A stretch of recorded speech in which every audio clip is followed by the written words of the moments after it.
दोस्तों यकीन मानिए मैंने आज तक 100 से ज्यादा इंसिडेंट्स कवर किए होंगे जो कि आप ही जैसे सब्सक्राइबर्स हमसे शेयर करते हैं। लेकिन जो आज का ये इंसिडेंट है, जब इसको पढ़ते पढ़ते मैं एंड तक पहुंचा तो मेरे खुद के ही होश उड़ गए थे। मैंने आज तक ऐसा कभी भी कुछ नहीं सुना था। एंड ट्रस्ट मी, अगर ये वीडियो आप भी एंड तक देखते हैं तो आपको भी यही फील होने वाला है। आपने ऐसा कुछ भी आज तक अक्रॉस द यूट्यूब देखा ही नहीं होगा। ये इंसिडेंट है उत्तराखंड का। आप इमेजिन कीजिए, आपकी फैमिली के अराउंड ही आपका कोई पड़ोसी रहता है। ऐसा कभी भी ना हो, मैं नहीं चाहता ऐसा कभी भी किसी के साथ भी हो, लेकिन वो इंसान आप पे या फिर आपकी फैमिली पे ब्लैक मैजिक कर रहा हो। आपको पता भी हो कि यही इंसान है करने वाला, लेकिन उसके बावजूद आप कुछ भी ना कर पाए। ऐसा रियलिटी में होता है। आजकल शायद ना भी हो, लेकिन ये इंसिडेंट थोड़ा पुराना है और जब आप सुनेंगे तो आपके होश उड़ जाएंगे। तो चलिए शुरू करते हैं।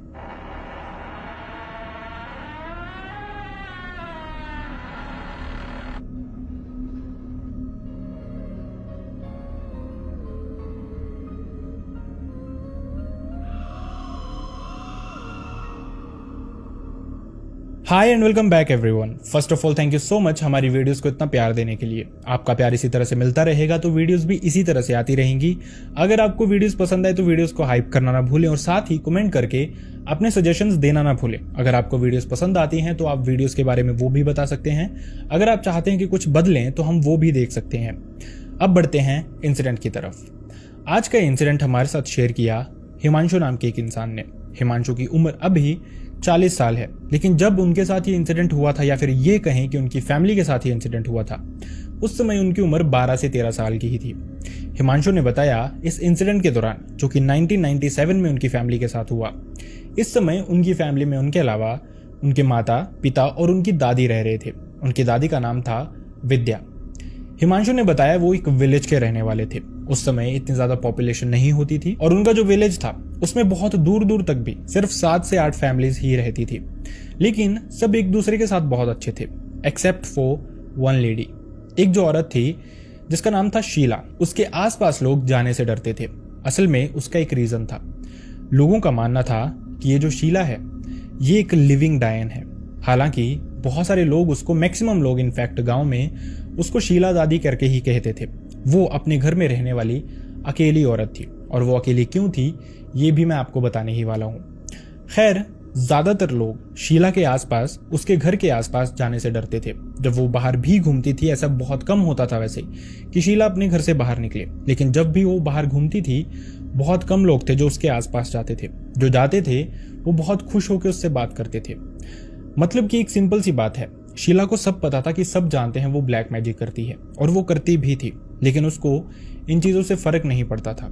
इनफैक्ट बहुत सारे लोगों ने बहुत अलग अलग चीज़ें क्लेम की शीला के बारे में। उन्होंने बताया कि शीला को उन्होंने रात को कभी कभार अपने गांव की सड़कों पे, अपने आसपास के जंगल में घूमते हुए देखा, कुछ अजीबोगरीब सी विधियां करते हुए देखा। इसके अलावा कुछ लोगों ने तो ये भी क्लेम किया कि उन्होंने शीला को अपने घर के बाहर घूमते हुए देखा, वो भी अपने घर के चक्कर लगा रही थी, और वो भी बिना कपड़ों के। मतलब कि वो कुछ तांत्रिक क्रियाएं कर रही थी, लेकिन किसी में इतनी हिम्मत नहीं होती थी कि वो शीला के आसपास भी जा पाए। दोस्तों, मैंने आपको बहुत सारी चीजें बताई हैं। मैंने हमेशा आपको ये भी बताया है कि जो भी इंसान इस तरह की एक्टिविटीज में इन्वॉल्व होते हैं, मतलब ब्लैक मैजिक, तंत्र क्रियाएं सीखना या फिर भूत प्रेतों की पूजा करना, इस तरह की चीजों में जो भी लोग इंडल्ज हो जाते हैं, उनकी फैमिली में बाकी लोग नहीं रहते। शीला की भी एक समय पे एक बहुत सुंदर मैरिड लाइफ थी। उनके पति थे, 2 उनके बेटे थे जिनकी शादी नहीं हुई थी, लेकिन धीरे धीरे उन सबकी मौत हो गई। और रीजन लोगों ने यही बताया कि ब्लैक मैजिक था। जिस तरह की क्रियाएं वो करती थी, या फिर ये माना जाता है कि जो लोग भी इस तरह की क्रियाएं करते हैं, जैसे शीला, अपने घर में ये माना जाता था कि शैतान को पूजती है। तो ये जो शैतान होते हैं या फिर नेगेटिव एनर्जीज होती हैं, एंटिटीज होती हैं, ये उस इंसान के आसपास किसी भी और इंसान को नहीं रहने देती, सो दैट उस इंसान का फोकस कहीं बटे ना, वो किसी और को अटेंशन ना दे और सारा का सारा अपना ध्यान इसी शैतानी शक्ति पे ही लगाए, सो दैट वो सिर्फ उसकी ही पूजा करता रहे। शीला के साथ भी यही हुआ था। उसके 2 बेटे जिनकी शादी भी नहीं हुई थी, वो भी इस दुनिया से चले गए थे, और उसका पति भी इस दुनिया से चला गया था।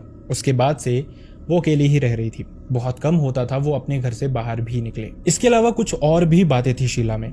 हिमांशु ने बताया कि इस दौरान गांव में ये भी बहुत अफवाह थी कि कभी कभार अगर शीला का मूड खराब हो जाए, मतलब किसी भी वजह से कोई भी ऐसी चीज हो जाए, तो गांव में बहुत अजीबोगरीब हरकतें होती थी।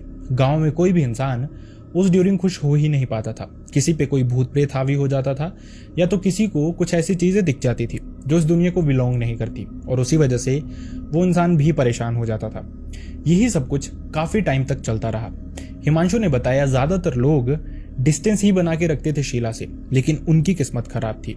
और किस्मत इसलिए खराब थी क्योंकि उनकी जो जमीन थी वो शीला की जमीन से लगती थी, और शीला और विद्या जो कि हिमांशु की दादी थी, उनकी जब शादी हुई, क्योंकि दोनों की उम्र ऑलमोस्ट सेम ही थी, दोनों 70+ ही थी, जब शादी करके दोनों इस गांव में आई थी, तो उस समय इन दोनों की दोस्ती हो गई थी बहुत अच्छी। बहुत समय ये एक दूसरे के साथ ही बिताती थी। लेकिन धीरे धीरे जैसे ही शीला इस सब में इंडल्ज होने लग पड़ी, ब्लैक मैजिक, तंत्र क्रियाएं ये सीखने लग पड़ी, तभी से विद्या ने उससे डिस्टेंस बना लिया था। और तभी से शीला को ये चीजें अच्छी नहीं लगी थी कि जो भी विद्या ने उसके साथ किया वो अच्छा नहीं था, उसको अपना बिहेवियर वैसे ही रखना चाहिए था। इसी सब के चलते वो किसी न किसी तरह से विद्या से शायद बदला लेना चाहती थी। और इसी के चलते हिमांशु ने यह भी बताया कि धीरे धीरे जो शीला थी वो उनका जो लैंड था, उनकी जो जगह थी, उसके घर के साथ ही लगती थी, उसको ऑक्यूपाई कर रही थी धीरे धीरे। मतलब कि किसी ना किसी रीजन से विद्या या फिर उनकी फैमिली में से कोई भी उनसे बहस करे और उनको एक रीजन मिल जाए इस तरह की क्रिया करने के लिए उनकी फैमिली पे। ऐसा माना जाता है कि जो लोग तंत्री क्रियाएं करते हैं, जो लोग नेगेटिव एंटिटीज को किसी पे भेजते हैं, उनको भी कोई रीजन चाहिए होता है, बिना मतलब के वो भी किसी पे ये तंत्र क्रियाएं नहीं कर सकते। इस तरह के बहुत सारे रूल्स होते हैं इन चीजों के। खैर, अब यही जो रीजन था, इसी तरह का कोई रीजन शीला ढूंढ रही थी। इसी के चलते वो धीरे धीरे उनका बहुत ज्यादा स्पेस ऑक्यूपाई कर रही थी। पहले तो वो बहुत टाइम चुप थे, मतलब विद्या और उसकी फैमिली काफी टाइम चुप थे, लेकिन जब पानी सर के ऊपर से चला गया तो विद्या ने लड़ाई कर ली शीला से, और शायद वो इसी वक्त का वेट कर रही थी। यहीं से विद्या के साथ, जो हिमांशु की दादी थी, उनके साथ बहुत अजीबोगरीब चीजें होने लग पड़ी। हिमांशु ने बताया अगले ही दिन, मतलब अगली ही सुबह, उन्होंने कुछ बहुत भयानक देखा अपने आंगन में। विद्या जो कि सबसे पहले अपने घर में उठ जाती थी, लगभग 5 साढ़े 5 बजे के अराउंड, उन्होंने सुबह उठते ही अपने घर के आंगन में कुछ बहुत भयानक देखा। उन्होंने देखा उनके घर के आंगन में एक टोकरी रखी हुई थी, उसके अंदर एक लाल कपड़ा था, सिंदूर था, नींबू, मिर्च और एक मुर्गे का कटा हुआ सर था। देखने में क्लियरली लग रहा था ये कुछ और नहीं है, बल्कि तंत्र क्रिया की गई है कोई, और उन्हीं की फैमिली पे की गई है, उन्हीं के घर पे की गई है। इस चीज के बाद से बहुत हल्ला मच जाता है यहाँ पे। विद्या गालियां देना शुरू कर देती है और शीला वहीं पे खड़ी खड़ी सुन रही थी, जैसे उसको कोई फर्क नहीं पड़ता, और कहीं ना कहीं वो जानती भी थी कि ये सब कुछ उसी ने किया है। विद्या थोड़ी देर के लिए बेहोश हो जाती है, जैसे उसके साथ कुछ अचानक से हो गया है। थोड़ी देर बाद फैमिली उनको बहुत मुश्किल से होश में लेके आते हैं, जिसके बाद वो अड़ोस पड़ोस के लोगों से मदद मांगते हैं कि चलो साथ में चलो, शीला से बात करने चलते हैं, या फिर इसको इस गांव से निकाल देते हैं। लेकिन गांव में से कोई भी इंसान जाने के लिए रेडी नहीं था। ऐसा माना भी जाता है कि जब तक किसी इंसान पे खुद से नहीं बीतती है, वो किसी भी दूसरे इंसान का साथ नहीं देता तब तक। और शायद ऐसा ही इस गांव में भी था, या फिर ये भी कह सकते हैं कि शीला का डर बहुत सारे लोगों के दिल में बैठा हुआ था। उनको लगता था अगर वो आवाज उठाएंगे तो हो सकता है उन पे भी कोई ना कोई क्रिया कर दी जाए। इसी के चलते गांव वाले उनका साथ नहीं दे पाते हैं। खैर, जिसके बाद वो पुलिस में भी कंप्लेंट करते हैं। हिमांशु ने बताया कि वो बहुत छोटे थे उस समय, लेकिन कुछ चीजें वो खुद भी जानते हैं। उनको पता है कि पुलिस ने उस टाइम पे इस मैटर को बहुत सीरियसली नहीं लिया। उस टाइम पे शायद इन चीजों को सीरियसली लिया भी नहीं जाता था। हिमांशु ने हालांकि ये बताया कि पुलिस आई भी थी उस टाइम पे, दोनों ही पार्टीज के साथ, मतलब दोनों फैमिलीज के साथ बातचीत उन्होंने की। शीला ने उनके चेहरे पे ही, उनके मुंह पे ही इनफैक्ट मना कर दिया कि उसने ऐसा कुछ भी नहीं किया। और उस टाइम पे ना कोई सीसीटीवी होता था और ना ही इस तरह का कोई प्रूफ था, जिसके चलते पुलिस इस बात को कंफर्म कर लेती। तो उन्होंने भी इस बात को हवा में ही उड़ा दिया, जिसके बाद उन्होंने बोला कि वो इंक्वायरी करेंगे, लेकिन ऐसा कुछ हुआ नहीं। खैर, जाते जाते वो फिर भी शीला को एक वार्निंग देके गए थे, जिसके बाद हिमांशु ने बताया ये रात उनकी निकल गई। अगली सुबह ऐसा कुछ भी नहीं हुआ था उनके घर के बाहर। उनको ऐसा लगता है कि पुलिस ने जो वार्निंग दी थी शायद वो काम कर रही है, शायद अब शीला ऐसा कुछ भी नहीं करेगी, लेकिन यहां तक वो गलत थी। अगली सुबह वो जैसे ही उठते हैं, फिर से विद्या देखती है कि उनके आंगन में मुर्गे का कटा हुआ सर पड़ा था और साथ ही सिंदूर पड़ा हुआ था। क्लियर इंडिकेशन थी कि उन पे ब्लैक मैजिक अभी भी हो रहा है। ये चीजें रुकने का नाम नहीं ले रही थी। हर दूसरे तीसरे दिन उनको अपने आंगन में गेट के पास कुछ ना कुछ ऐसा दिखता ही था, जो कि किसी ना किसी तरह से सस्पिशियस था। क्लियरली लगता था कि उन पे कोई तंत्र क्रिया की जा रही है। वो हमेशा गालियां निकालते थे शीला को, लेकिन चाह के भी कुछ कर नहीं सकते थे। वो खुद तंत्र क्रियाएं नहीं जानते थे, जिसके चलते वो इस सब का बदला ले सके या फिर अपने पे आने वाले संकट को रोक सके। इसी के चलते उन्होंने आसपास के तांत्रिक बाबाओं के पास जाना शुरू कर दिया। जो जो विधियां वो बताते थे वो सब करते थे, लेकिन किसी भी तरह से इस चीज का सोल्यूशन हो ही नहीं रहा था। मतलब जिस तरह से विद्या की तबीयत खराब हो रही थी वो क्लियर दिख रहा था कि उन पे कोई ना कोई चीज इंपैक्ट कर रही है। कुछ चीजें थी जो कि उनमें अजीब हो गई थी। ऐसा था मतलब कि वो कभी कभार बातें करते करते ही भूल जाते थे वो बात किस बारे में कर रहे हैं। कभी भी कहीं भी बेहोश हो जाना। इनफैक्ट उस समय गांव में बहुत सारे फैमिलीज थी जिनके घर पे टीवी नहीं हुआ करता था। उस समय रामायण और महाभारत बहुत आते थे, तो गांव के ज्यादातर लोग हिमांशु के घर पे ही आते थे टीवी देखने, क्योंकि उनके घर पे टीवी था। और जब भी ये रामायण या फिर महाभारत लगती थी तो अक्सर जो हिमांशु की दादी है विद्या, वो उठ के भाग जाया करती थी। कभी कभार वो अचानक से पोजेस भी हो जाया करती थी। कभी कभार उन पे कोई चीज हावी हो जाती थी। बहकी बहकी वो बातें करती थी या फिर वहां से भाग जाती थी। इनफैक्ट कभी कभार तो अड़ोस पड़ोस के जो लोग टीवी देखने आए होते थे उनको वो मारना पीटना शुरू कर देती थी। धीरे धीरे लोगों ने ये एज्यूम करना शुरू कर दिया था कि या तो विद्या भूत प्रेत से पोजेस्ड है बुरी तरह से, या तो फिर वो धीरे धीरे बुढ़ापे में अपना आपा खो रही है। बहुत कम लोग थे जो शीला की तरह अब विद्या की तरफ भी जाते थे। ये चीजें कम नहीं हो रही थी बल्कि बढ़ती ही जा रही थी। विद्या यानी कि हिमांशु की फैमिली बहुत ही ज्यादा परेशान हो गई थी। उसी तरह से उन्होंने कोई तांत्रिक कोई बाबा कोई भी नहीं छोड़ा, लेकिन कहीं भी सोल्यूशन नहीं हो रहा था। हर इंसान उनको कुछ ना कुछ बताता था, वो अपने घर पे आके करते थे, लेकिन फिर भी कुछ ठीक नहीं हो रहा था। इनफैक्ट गांव वालों ने ये भी क्लेम किया था कि कभी कभार जब वो शीला के घर के आसपास से गुजरते थे उनको एक मर्द की आवाज सुनाई देती थी, बहुत मोटी सी आवाज जो कि बहुत अजीब होती थी। कुछ लोगों ने दरवाजे से देखने की कोशिश की तो उनको घर के अंदर कोई दिखाई नहीं दिया। इनफैक्ट गांव के लोगों ने कभी कभार शीला के घर के बाहर पहरा दिया पूरी रात भर, सो दैट वो देख सके कि कौन इंसान है जो यहाँ से बाहर जाता है। लेकिन इस तरह का कोई भी इंसान नहीं था। अगली सुबह भी या फिर उसके बाद भी कोई भी इंसान दिखाई नहीं देता था। मोस्ट प्रोबेबली ये वही चीज थी जिसकी शीला पूजा किया करती थी, और शायद वो फिजिकली उसके सामने अपेयर भी हुआ करता था। अब यही चीजें विद्या की तरफ भी ट्रांसफर हो रही थी। हिमांशु ने बताया कि उस समय उसकी दादी ये क्लेम करती थी कि इस बुढ़ापे में आप इमेजिन भी नहीं कर सकते कि कोई मेल एंटिटी है, कोई मेल इस तरह की पावर है जो कि विद्या के साथ रात को आके उसके बेड पे सोती है। एक बूढ़ी औरत के साथ कोई एंटिटी रात को सोना इमेजिन भी नहीं होता, लेकिन इतनी भयानक चीजें भी उनके साथ हो रही थी। हिमांशु और उसकी फैमिली सारी कोशिश कर रहे थे, हर तरह के मंदिर में जाके पूजा करना, हर तरह के बाबा तांत्रिक के पास जाना, लेकिन सोल्यूशन कहीं भी नहीं हो रहा था। वहीं दूसरी तरफ बहुत सारे लोगों ने यह भी क्लेम किया कि जो शीला थी उसको किसी भी गांव के इंसान ने कभी पूजा पाठ करते हुए नहीं देखा, किसी भी धार्मिक जगह पे जाते हुए नहीं देखा। ये चीजें बहुत वियर्ड थी, लेकिन कहीं ना कहीं दिखाती थी कि शीला का नेचर कैसा था, वो किन चीजों को पूजती थी और किन चीजों को नहीं पूजती थी। इसके बाद भी ये सब कुछ बंद नहीं हो रहा था, लेकिन अचानक से हिमांशु ने बताया जब उसकी दादी ने बहुत सफर कर लिया था, कुछ दिनों के लिए ये सब कुछ बंद हो जाता है। दादी की तबीयत यानी कि विद्या की तबीयत धीरे धीरे ठीक होने लग पड़ती है। सबको लगता है शायद सब कुछ ठीक हो गया है, या फिर शीला जो कर रही थी उसका मन भर गया है। अब जितना वो चाहती थी उतना परेशान उसने विद्या को कर लिया है, और अब शायद वो कुछ नहीं करेगी। लेकिन शायद ये उनका वहम था। विद्या भी अपनी सेंसेस में आ चुकी थी, लेकिन बाकी लोगों की तरह नहीं, वो अलग सोचती थी। उसको पता था कि ये सब कुछ शांत नहीं हुआ है, बस एक तूफान से पहले की शांति है। कुछ दिन बीतते हैं, विद्या ठीक रहती है, उनके घर पे कुछ नहीं हो रहा था। लेकिन अचानक से एक रात आती है जब विद्या अपने बेटे को बुलाती है, यानी कि हिमांशु के पिता को बुलाती है, और कहती हैं कि आसपास के गांव के जितने भी मर्द हैं, तुम्हारी एज के, तुम्हारे नोन, तुम्हारे दोस्त, उनको अपने साथ अपने घर पे ले आओ। लेकिन एक चीज का ध्यान रखना, शीला को इसके बारे में पता ना चले। लेकिन आखिरकार ऐसा उस रात था क्या? खैर, इसके बाद हिमांशु के पिता जाते हैं, वैसा ही करते हैं जैसा विद्या ने उनको करने के लिए कहा था, जिसके बाद आके वो उनकी बात सुनना शुरू करते हैं। अब यहाँ पे विद्या उनको कुछ बताती है। विद्या बताती है कि तुम सारे के सारे लोग घर की सारी लाइट्स ऑफ रखना और नजर बनाए रखना बाहर की तरफ। मैं जानती हूँ आज की रात शीला कुछ ना कुछ भयानक जरूर करेगी। लेकिन सवाल सिर्फ ये था कि वही रात क्यों? कैसे विद्या को पता था कि इस रात शीला कुछ करेगी? असल में वो रात थी अमावस्या की रात।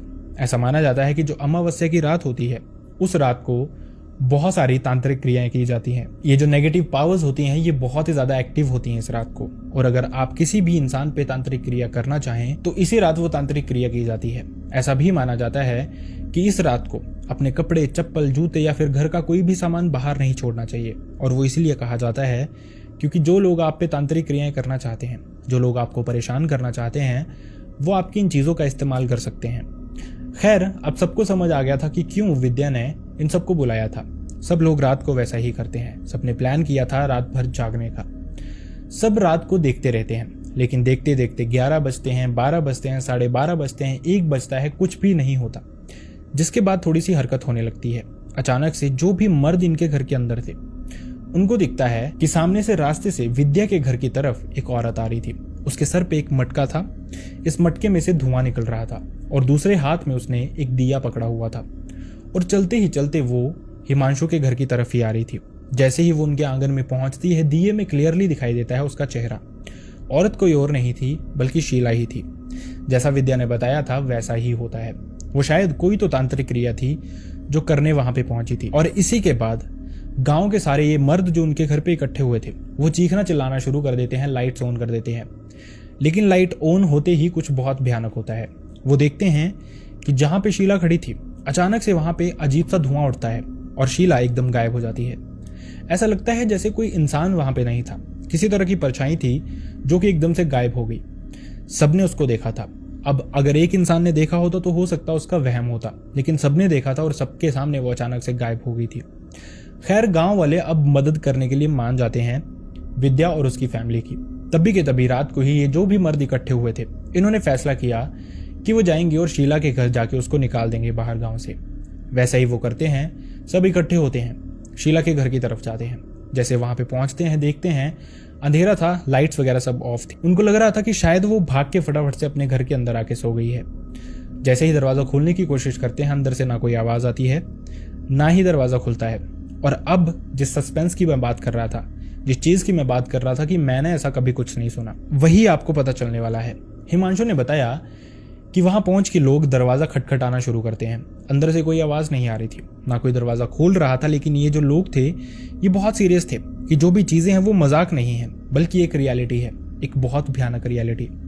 जिसके चलते जब थोड़ी देर दरवाजा नहीं खुलता है तो लोग जबरदस्ती इस दरवाजे को तोड़ देते हैं। तोड़ के जैसे ही अंदर पहुंचते हैं, शीला अपने बेड पे लेट रही थी। उन्होंने उसको उठाने की कोशिश की, लेकिन जैसे ही लोगों ने उसके शरीर को छुआ, पता चला कि उसकी जान जा चुकी है। वो जिंदा नहीं है बल्कि मर चुकी है। और सबसे बड़ी बात ये कि थोड़े ही टाइम में कुछ बुजुर्ग मर्द जो वहां पे आए हुए थे, उन्होंने बताया कि शीला को मरे हुए लगभग 1 दिन हो गया है। उसका शरीर अकड़ गया था, बॉडी एकदम ठंडी पड़ गई थी। सोचने वाली बात यह है कि शीला अगर एक रात पहले मर चुकी थी तो रात को वहां पे आया कौन था, जो कि विद्या के घर के बाहर था, कुछ विधियां करने आया था। यही वो सवाल है जो हिमांशु ने बताया कि उनके गांव में आज भी एक सवाल ही बना हुआ है। कोई नहीं जानता आखिरकार वो चीज क्या थी। क्या वो कोई ऐसी एंटिटी थी जिनकी पूजा शीला किया करती थी, वो उसी का रूप लेके आई थी। इनफैक्ट गांव में इससे पहले भी बहुत सारे लोगों ने ये क्लेम किया था कि उन्होंने एक ही समय पे शीला को अलग अलग 2 जगहों पे देखा था। कभी कभार लोगों ने इसको अपना वहम समझ लिया, लेकिन इसके बाद लोगों ने रिलेट करना शुरू किया कि शायद वो भी उनका वहम नहीं था, बल्कि एक सच्चाई थी, बहुत भयानक सच्चाई थी। जिन चीजों को वो पूछती थी, शायद वो भी उसी के रूप लेके बाहर घूमते थे आसपास, उन्हीं के गांव में, उन्हीं के लोगों के बीच में बैठती थी जाके। खैर, इसके बाद हिमांशु ने बताया कि उनके गांव के लोगों ने शीला का अंतिम संस्कार किया, उसको जलाया और उसके बाद उन्होंने उसके सामान के साथ ही उसका घर भी जला दिया। जिसके बाद से ये चीजें हुई तो नहीं, लेकिन यू नेवर नो, कोई इस तरह की एंटिटी वहां पे तभी भी घूमती रही हो, काफी साल घूमती रही हो, लेकिन कोई मीडियम ना मिल पाया, जिस वजह से उसको छुटकारा मिल गया।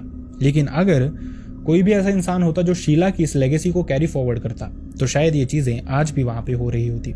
हिमांशु ने बताया अब उनकी उम्र 40 साल हो गई है। वो एक सिटी में शिफ्ट कर चुके हैं, लेकिन गांव भी आते जाते रहते हैं। अब चीजें इस तरह की नहीं है जिस तरह की आज से लगभग 27-28 साल पहले थी। सो ये एक ऐसा इंसिडेंट था जो आज तक मैंने भी कहीं नहीं सुना। एक ऐसी अजीब सी कहानी जो सुनने में ये भी लगता है कि शायद एक कहानी हो सकती है, शायद इसमें कुछ सच्चाई नहीं है, लेकिन फिर दिमाग में ये भी आता है कि क्यों आखिरकार कोई इंसान एक कहानी बनाएगा अपने घर पे बैठे बैठे, वो भी मेरे लिए। कुछ तो सच्चाई इसमें जरूर होगी। खैर, आपको क्या लगता है आप कमेंट बॉक्स में बता सकते हैं। और साथ ही आई रियली होप आपको ये वीडियो पसंद भी आया हो। अगर वीडियो पसंद आया है तो वीडियो को लाइक करना ना भूलें, चैनल को सब्सक्राइब करना ना भूलें। एंड जैसा आप में से बहुत सारे लोग कभी कभी क्लेम करते हैं कि ये स्टोरी कहीं और भी सुनी है या फिर रियल नहीं है, तो इस चीज़ की गारंटी हम नहीं दे सकते, क्योंकि हमारे पास इतना समय ही नहीं होता कि हम किसी दूसरे क्रिएटर की वीडियो देख सकें या फिर उसकी स्टोरी उठा सकें। आप में से बहुत सारे लोग हैं जिनके मेल से, मैसेजेस से हमारे अभी भी मैसेज बॉक्स भरे पड़े हैं, आप में से बहुत सारे लोगों के मैसेजेस हम देख भी नहीं पाते। हमें क्या जरूरत है किसी दूसरे इंसान की वीडियो देखने की। And unfortunately like I always say, अगर किसी के साथ भी इस तरह का कोई भी इंसिडेंट हुआ है जो मैं चाहता नहीं, लेकिन अगर आपके रिलेटिव, नोन, भाई बहन, फ्रेंड या फिर नेबर किसी के साथ भी ऐसा कोई भी इंसिडेंट हुआ है जो आप चाहते हैं मैं यहाँ पे नरेट करूँ, लोगों तक पहुंचाऊं, सो दैट लोगों को कुछ सीखने का मौका मिले, तो आप मेरी मेल आईडी या फिर इंस्टाग्राम दोनों पे मुझसे शेयर कर सकते हैं। दोनों का लिंक आपको मेरे डिस्क्रिप्शन बॉक्स में मिल जाएगा। So see you next time in next video. Bye bye.